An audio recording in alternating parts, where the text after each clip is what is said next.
I'm Jaden Sterling, and welcome to my podcast, Intuitive Investing. As an entrepreneur and someone who has taught people how to invest for 34 years, I have a good sense of what it takes to thrive as an investor. Each week on my show, I provide tools and tips, as well as interview world-class investors on their strategies. When your gut and research match, your ability to live a life of financial freedom is easy.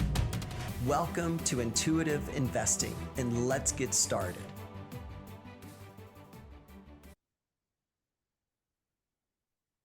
Hey everyone, welcome back to another episode of the Intuitive Investing Podcast. I'm your host, Jaden Sterling, and I've got an amazing guest for you today. Dr. Robyn McKay is in the house. Robyn, welcome. Hi, welcome to you too. I'm so happy to be here.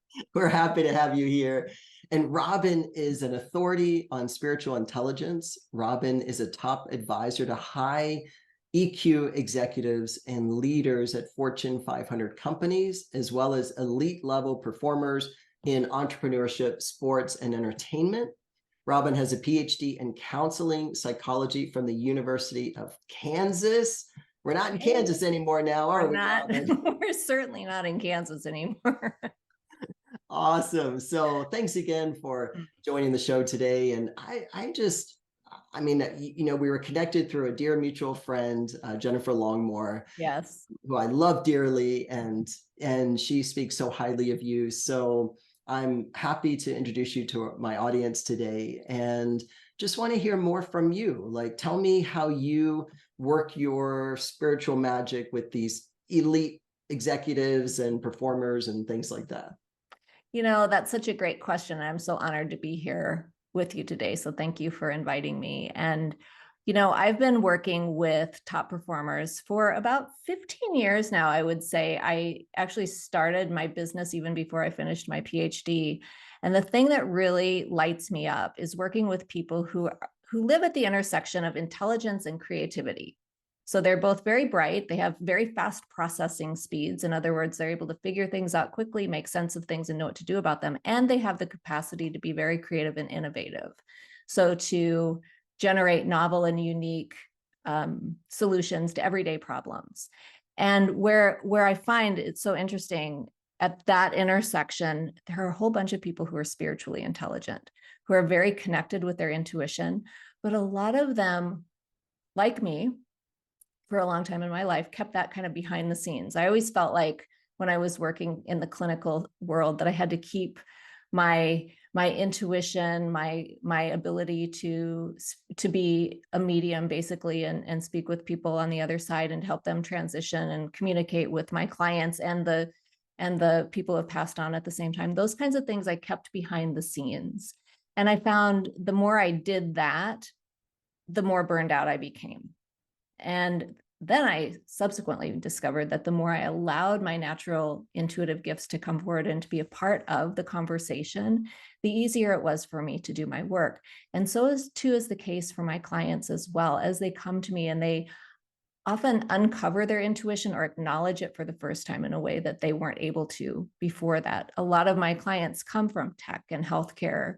And you come out of the world of finance as well. Nobody wants to talk about, well, they do now, but at the time, nobody really wanted to talk about intuition or any kind of sacred connection to all that is. And we're changing the conversation over here and bringing intuition front and center into all of these fields, because I really believe that that's what's being called for as we step into this next chapter of the world. I love what you said. I mean, and you're so right. I remember starting off in the financial services community working for Merrill Lynch when I was 21 years old, and I couldn't even talk about meditation back then. Oh, no. Right? No. It was a big no-no. That was 34 years ago. And like you say, today it's welcomed, it's proven to get results. And what I hear you saying is, yeah, it's acceptable in today's business environment. And athletic for the athletic field as well, because, following your intuition on, when you shoot a basket, do I go left or right? Or, which way do I go? It's such a powerful tool. And you're seeing too, more and more folks tapping into it, right? Absolutely, tapping into it and just even acknowledging it. And when you talk about sports, do you mind if we talk about that for a second? Because Would this is love to. interesting. I was a college athlete. I ran track and I broke 2 school records in one day. And the only thing that I did differently the week before that meet was that I visualized my races. Athletes use visualization all the time to become even more refined at our sport. Basketball players shoot free throws in their imagination over and over and over again. Golfers will play the entire course in their mind's eye right before they even set foot on the course. And so I think that that's one area that intuition, visualization has always been a little bit more acceptable than in the traditional, the fintech, the tech, the healthcare fields. And so a lot of the people who I work with, of course, have a background as athletes as well, because they're multifaceted. So often what I'll just ask them to do is just invite that aspect of themselves, that part of themselves that they were so good at doing in their sport, into their everyday life. And that seems to make all the difference in terms of their comfort level with being able to access their imagination, create what they desire to create in their mind's eye first. Because as you know, if you can't see it, there's no way you can actually bring it into physical reality. So true. And how do you relate that to money? Well, that's a great question. Isn't it the same though? If you can't visualize it in your mind's eye, it's very difficult to bring it into your physical reality. And I think that that's a great question that I've been thinking a lot about lately when it comes to intergenerational trauma around money. It's tax time here in the US. Yeah. And I was just filing some of the paperwork that I had to file earlier today, and I felt myself getting, kind of crunchy and grumpy and intense about this whole thing. And I sat back for a minute and I was like, who am I channeling right now? Like, where is this energy coming from? And immediately I flashed back to when I was a kid and my parents were filing all their taxes and going through, and I could feel that energy. And it made me really curious. This isn't the first time, obviously, I've thought about this, but today it made me really curious about how often we channel other people's experiences around money or our relationship with money. And one of the things that we know for sure from where I sit anyway, from the psychology of making money, is that really unless and until you've got a clean relationship with money, it's going to be more difficult to bring forward the most prosperous life for yourself if you're sitting in the muck of your childhood, of your family's experience with money, and so on. Does that make sense? It does. And clearing generational money issues sounds like a tall order. Mm-hmm. Like, Yeah. where do you even start? Yeah, it's the epigenetics of that are still being understood. I'll say that. We do know that our environmental conditions, we know that our familial experiences and generational experiences do affect how our genes express themselves. And from a genetic perspective, but then just from a psychological and consciousness perspective, a lot of times we're channeling other people's stories. So where do we start? In my work, I start in the Akashic records. I find that when we're working in the Akashic records, which is the highest source of truth, love, and light, we can clear, we can transform, and we can develop new relationships very, very quickly. In fact, listen, I spent my early career as a psychologist doing therapy. Hardcore, psychodynamic, getting down into the nitty-gritty with people. And I always felt at that time that there was something missing from my practice. I knew that there was, I'm going to say, a faster way or a more efficient way of clearing out the generational traumas and even the trauma in your lifetime as well, than doing traditional talk therapy. And the Akashic records have really provided some beautiful solutions in terms of being able to do that pretty quickly, transforming all kinds of really intense traumas so that money can just flow in. So I think that's the biggest barrier to wealth consciousness flow is trauma.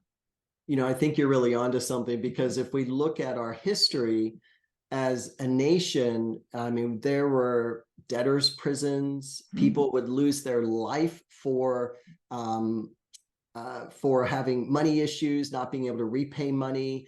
And so way more trauma than today, in our society. And so if someone, let's say someone's done their work, like their money, they're clear, their money's story's good. They work with the energy of money, but in their lineage is this problem, right? That this issue, does the Akashic records take care of that too?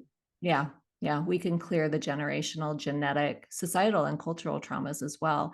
We have to look at all of the angles when it comes to our relationship with money. It's almost like doing money therapy, isn't it? Like looking at money touches every aspect of our lives. It's like, I know you've heard this before. If you think about money as a person, what kind of person would it be? But that person also, not in itself, but we project a lot of baggage onto that consciousness of money as well. So like I look at my own family. My mom's family came from Norway. They were farmers. So they made their way somehow across the Atlantic, across the North America, and settled in North Dakota. And everybody on the farm worked. The women worked, the men worked, everyone was raised to work. And so, of course, the work ethic, working your fingers to the bone in my family lineage has been certainly something that I've had to be aware of.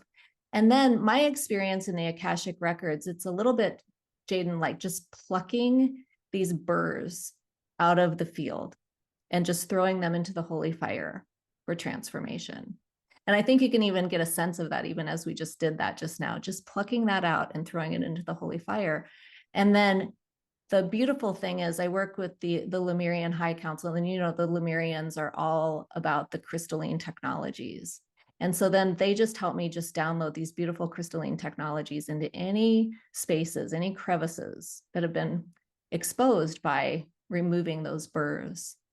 And now you've got a clearer perspective on it. It may still come up, just like in a cognitive way of like, I remember my mom used to do things this way. But it's my experience, and it's the experience of a lot of my clients, is that it just feels much more like Teflon than it does like any kind of Velcro-y, sticky, crunchy kind of energy. Yeah, it's the sticky, crunchy energy that keeps us stuck rather than move forward. And Robyn, I'm a huge believer that there is plenty of wealth to go around. In fact, $4 trillion trades hands every single day in our global economy. And I've often said to folks, just figure out how much of that do you want on a daily basis, right? Get in the flow of abundance, because it's not for lack of. And I want to just loop back to one point that you made, which I thought was absolutely brilliant. And that is the work thing with money. So many people, I know you hear it too in your practice and the work that you do. The belief is, I've got to work hard for money. Yeah. How do we help people understand that that's not really the path to wealth, right? It's not. I look back, I'll just give you this example. I had my PhD, I got my PhD in 2007, 2008. I did my postdoc and I was making $12 an hour for my postdoc. This was in 2007, 2008. $12 an hour working as a therapist in a very busy student health center. Was my work better or worse than it is today? That I'm, now, my clients pay way more than that to work with me. But that was part of it. Was sort of felt like a rite of passage. Like, you have to do this, even though you have a PhD, even though you've gone through all of these processes and all of these, you've gone through the war, you've got to tick this one extra box, which is that you basically have to give your services away for free. And so I had my own, obviously, work to do around trading dollars for hours. One of the things that I like to talk about is just recalibrating your relationship to time, money, and work. And when you really start to recognize that you don't have to trade your time, your energy for money, this is not meant to be a servitude planet that we're living on. It's meant to be a sovereign planet. And yet so many of us are still kind of foundationally embedded in the energy of servitude and trading and proving and all of these kind of 3D energies that have been enmeshed on the planet for so long. And we're just really shifting into, to your point, to being in flow. I think flow is where wealth consciousness is. And it's actually where physical wealth is as well. I love what you said about just decide how much of that trillions of dollars do you want to flow into your accounts, but it's not going to come through hard work for sure. No, Robyn, if that were the case, every ditch digger would be a multimillionaire. 100%. And every therapist for that matter. And every therapist, every single person who is out there giving it their all every day. And so when we shift from the consciousness of the hard work to money can come easily from all directions, free and clear, here and now, it just elevates us, right? It just brings our frequency up. And I've noticed in my work when I channel money directly. And money said to me, one day I asked, I'm like, money, who are you? Like, I want to know, I want to feel your energy. Yes. And right then money said something very similar to what you started out with, is I felt this energy of creativity. And that made sense to me because that's a feminine energy. That's, bringing something into fruition, right? Something from within us. But simultaneously, I felt the energy of discipline, and that's a masculine energy. So it's like, and then I got to stop wondering why Buddhists are mostly like this, right? The giving energy and the receiving energy. Because wealth, from what I'm understanding from my work, is that it's a balance of feminine and masculine energy. And when we bring both of those aspects of self to whatever we're creating, whatever we're doing, the payoff is tremendous, like massive. I love that you brought in the discipline piece, the structure. When I talk about wealth consciousness, we talk about attracting, receiving, and holding wealth. Well, a lot of people are pretty good at attracting and receiving, but then, have you ever heard, I spend money like water, I spend money like a drunken sailor, whatever that is? It's like, that's a holding issue. That's the discipline. That's the masculine, isn't it? That's the channel. That's right. And so to go back to the whole issue around intergenerational trauma, when the basket is broken in some way, or if there's a hole in my bucket. Do you remember that song from when you were a kid, Dear Liza? I don't know why. You're welcome for that. I don't know where that came from. I totally do. But when there's a hole in your bucket and you're not able to hold it, that's where the discipline and that's where that masculine energy has to come in. And I think that there's been this kind of misaligned or misunderstanding about what it means to be creative. Like the creatives are the crazy ones, or the creatives are the ones who are the free spirits who are out there in the world doing whatever they want, whenever they want. But at the same time, the wealth consciousness is an invitation, to your point, to be in that dance of the masculine and feminine. That's really beautiful. I love that you channel money. Of course you do. Thank you. Thank you. I love channeling money. It's fun to channel. And speaking of channeling money, I want to share with you all, Robyn, I think you'll enjoy this too. Yes. We created software called Sterling Stock Picker. And I took into consideration my 34 years of being a professional investor and what it takes to analyze companies. And Robyn, I set out to create this 5 years ago with 2 business partners. And I basically said, look, if we could help the novice investor find winning stocks in 2 clicks or less, I think we'd be onto something. And we did that, Robyn. Not only did we do that, but we also, I'm a huge believer in transparency. What we've done is we've posted our 5-star stocks. Those are our premier stocks that we've set out to receive our utility patent for, and the highest ranking stocks. And so far for the previous 30 days, we're up 135% above the sectors. That's not even our overall performance. That's the the percentage amount that we're above each sector. If you notice over the last 30 days, there's 4 sectors that are in the red, 5, excuse me, 1, 2, 3, 4, 5 sectors in the red, and we've outperformed them by quite a bit. Over the previous 12 months, it was 134%. So we've done our best to curate software with 60,000 companies that we track and follow, and helping you as an investor find a winning stock in the easiest way possible. Because we like easy. Robyn, do you like easy? I love the easy button. My favorite button.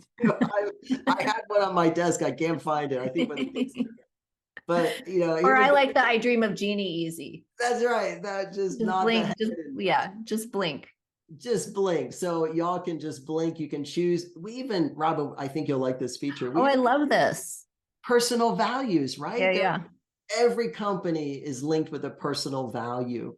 So if you like abundance or beauty or business, whatever you like, there's 35 different personal values in here. Click away.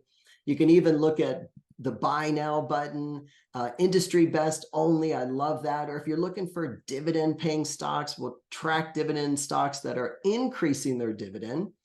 And then you get to name what dividend you're looking for, and then we'll show you a list of stocks in relationship to your risk tolerance. So if you can handle some risk, great. If not, that's okay too. You just click away, and then we'll show you your stocks down below. So That's amazing. thank you. We're quite proud of it. We've won a couple of awards last year, which was pretty awesome for us. It's always nice when you get validation in the marketplace, isn't it? Totally. And congratulations. I remember seeing that. Thank you. Thank you. So everyone, if you're interested, check out sterlingstockpicker.com. We even have a free basic plan. We don't ask for a credit card, anything like that, because we don't like that. So jump in there and check it out, sterlingstockpicker.com. Jaden, it occurs to me. Yeah. Women in the US didn't get the right to hold our own checking accounts by ourselves without a signature of a man until 1974. I didn't know that. So, and that's in the US. I don't know what happened in other countries. Yeah.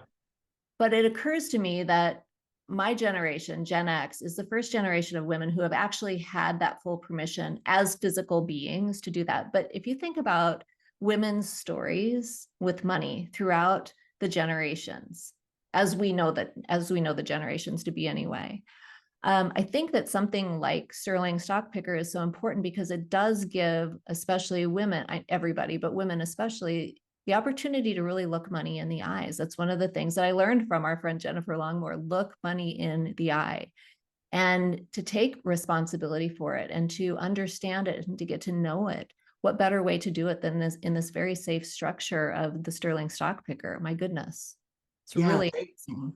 Thank you for bringing that up, Robyn. It's first of all, I did not know that. So 1974, and it's interesting because 60% of our clients are women. Mm-hmm. Yeah. And that's always been the case for me in life and business. Anyone that I'm working with, I tend to lean more toward working with women, and I enjoy it. Think about the generational trauma that you are helping to facilitate healing just as a result of creating the software and to create a beautiful foundation for people to explore in a safe way. Thank you for acknowledging that. And that's, that is you're right, a huge benefit. In addition to finding winning stocks, like to have someone's generational trauma healed through their personal empowerment of feeling good about themselves because they can feel confident in their investment decisions. I spoke at an event yesterday, and there was a woman there who was, she has gone through our program, and she actually went through my beta test 7 years ago. So I beta tested it and she signed up, but she was one of those women who just stuck her statements in a drawer, wouldn't even look at them because it was either her husband or her financial advisor handled everything for her. And it was a male in her life. And one day she just decided, you know what, I'm going to learn this skill. And she jumped in there, took the class, and she said, she stood up in front of the group yesterday and said, I just want to tell you, I've earned 500% return on my money with one of my stock picks. I know. And I was like, you go. Awesome. That was so awesome. Yeah. And I'm proud of her. I'm proud of her because I can see how even her daughter thinks of money differently now, watching her mom step into that role of handling her investments. So, I think part of anything, getting through anything, is just doing it, right? Just finding, and we're just we're just a little bit of knowledge away from finding the way. It's really true. It really is true. And making the decision and going for it and learning how to move through the discomfort. It's a little bit like running. Like at some point, running gets super uncomfortable. Yes. And if you learn how to move through the discomfort without stopping, or I shouldn't say without stopping, without quitting, move through the discomfort without quitting. It's a very empowering experience. I love that. I do too. Although my run this morning was so hard, Robyn. Some days you feel great, right? You're running and everything's and after that first 5 minutes, I'm good. I'm clipping along and I can just go. Yeah. And it's like every step is like, yeah. Oh, I shouldn't have had that pasta. Super heavy. Yeah, exactly. I just started a new training program. I'm doing 5 days in a row with a personal trainer just to kickstart things. And it was leg day today. And I said to him, it's a little heavy. Can I take off some weight? And he said, no. He laughed at me. He's like, no, go do it. So, sometimes, and having somebody who's an expert, I think, is a really important piece of that puzzle as well. I think so. And, oftentimes I've noticed with myself, my mind quits way before my body does. Yeah. And that's where the discipline is, isn't it? That's the discipline. The mind. Yeah. It's all in the mind. You're so right. And it relates right to money. It's like sometimes we fall short of creating that money goal that we want to have, but money never quits on us. Have you noticed, Robyn? If you've got that vision, it won't quit on you. It's always amazing. I live in Scottsdale, Arizona, which is an affluent area of the larger Phoenix area. And, I see the fancy cars and I say to my husband, probably once a week, there's no shortage of money. There's no shortage of money. And money always shows up for us, even in the times where I have been the most stressed in starting my business and walking away from my stable, paycheck to paycheck every 2 weeks at the university to starting my business, and the stress that I was under there. I think that the thing that slowed money down was my stress and my fear that it wasn't going to show up. But money is very loyal. It really is. And it always shows up. And I learned something from my dad a long time ago. He says to me whenever I get nervous, things always work out for you and it'll probably turn out better than you think. And I have found both of those to be true over and over and over again with money. And what a beautiful belief, because not everyone buys into that belief. My dad did his own healing around money a long time ago. He's been an entrepreneur his whole life, and a real estate broker and an auctioneer, and has been, in close contact with money his whole life. And he's one of my greatest gifts in my life, is to have him as a mentor and a guide as I've gone through the building my business and creating what I have, for Very sure. Nice. Yeah. So it's nice because you can draw from a positive generational experience with money. That's so powerful. And, and I'm noticing too, with everything happening, we're in 2023, early 2023, and it just seems like there's less cash out there in society. It seems like things are going more toward a digital currency, or at least that's what they're pushing for, right? I call them the deletes, not the elites. It's the deletes. That is the most awesome thing I've heard all day. Thanks. And, only because this agenda is being foisted on us, right? And we're just like, we didn't opt for this, cash is lovely and great. And I'm seeing where, with having less cash, it's like it almost forces us to create that relationship spiritually with money like we never have before. It's a really, really good point. I hadn't thought about it like that, but I noticed yesterday we were in Sedona for the weekend. It's one of my favorite places to go. And I needed to buy a guidebook. And I literally it was $35, and I clicked the button and it downloaded. Yeah. I'm like, are we on the Jetsons or something? It's the weirdest thing. And yet there is just that instantaneous relationship between me and money. And I'm grateful that I have money in my account to be able to do things like that. But to your point, it's like, energetically, the money is still present. And so you're right. I think that anything that blocks us from experiencing the energy of the relationship with money is the thing that we need to use as an invitation to dive deeper into that relationship. We don't have to make it wrong, or it's nothing that we have to fix. Just dive in and see what's on the other side of it. That's it. And stop standing on our own hose. I see so many people, like, Yes. money wants to flow to them and they're just standing on their hose, standing on their hose. And it's like, oh, You need to make that a t-shirt. Stop standing on your own. I'll do it. I like that. Thank you. Bumper sticker, Really t-shirt, good. mug, something like Coffee mug. Yes, absolutely. Yeah, Coffee mug. it's really true. Yeah. Where are you standing on your own hose? And I think that that comes in the form of the trauma. It comes in the form of stress, worry, concern, that exchange of money for hard work or having to prove yourself. All of those are old 3D generational, I'm going to call them values, but I just think that they're programs actually. And if we could just do a swipe of that and start fresh and say, what do I want to channel instead? What's better? Just get off your own hose. I don't think you have to channel anything different. Just move away from those old ways of being in the world and find a different way of relating to money, and find a different way of relating to energy more generally as well. I think a more fun, joyful way anyway. So powerful right there. And, money always says, or to me, money's closest aligned with the energy of love, joy, and gratitude. Yep. So if we can stay in that, and being of service, of course, I mean, that's a given. Being of service with a vision aligned with those three energies, I think people are going to find that it shifts them from the inside out, because, money's an inside game. And the more someone shifts and up levels themselves, even if just someone like I've just been at a few events recently, so I've been around a lot of people, and I can tell from certain people if they repel money or attract it just by the look on their face. Do you know what I mean by that? Yes, I do. You know what I'm saying?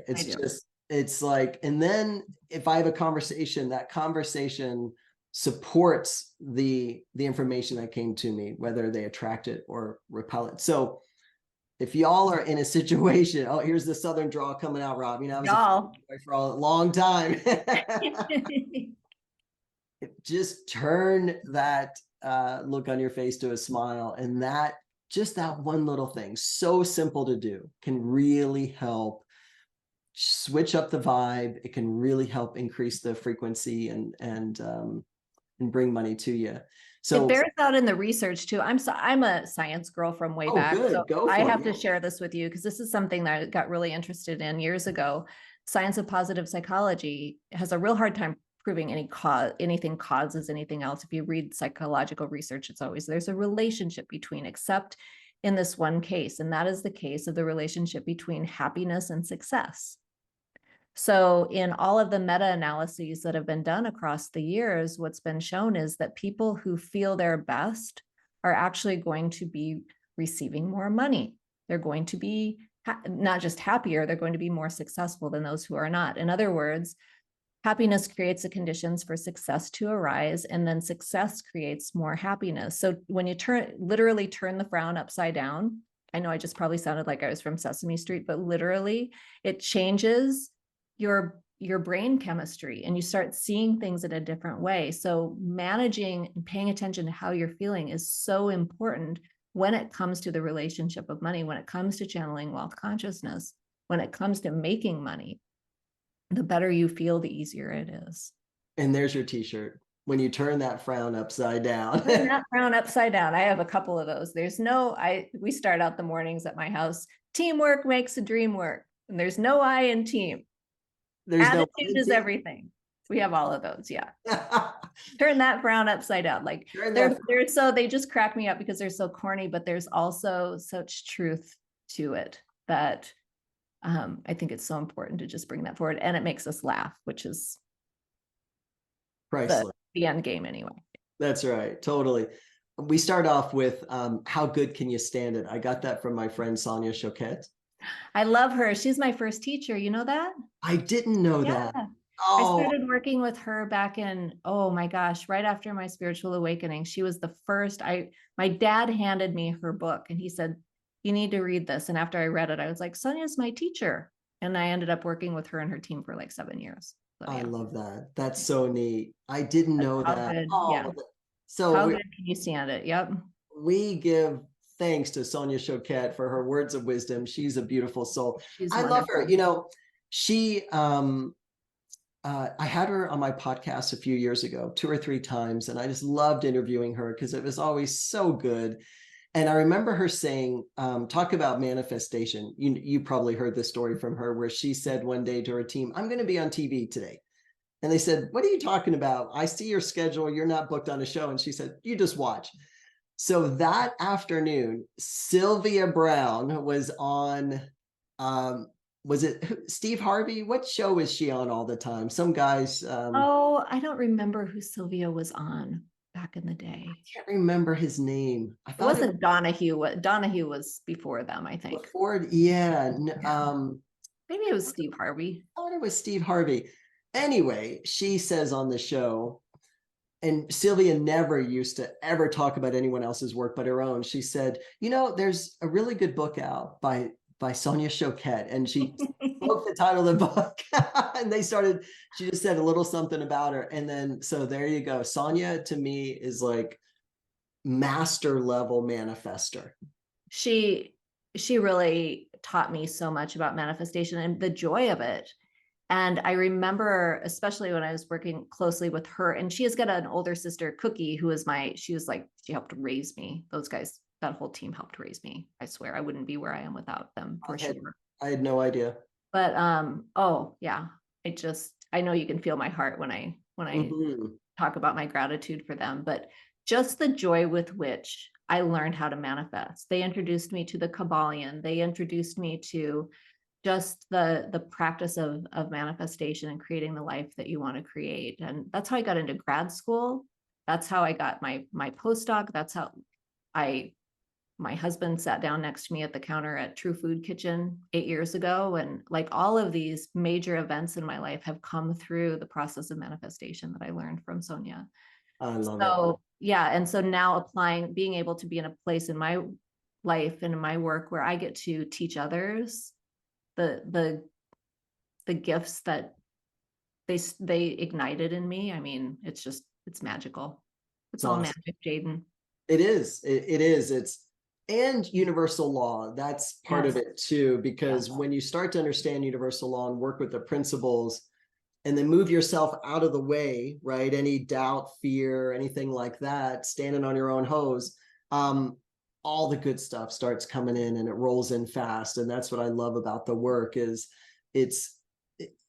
because it's universal law, it can't happen any other way.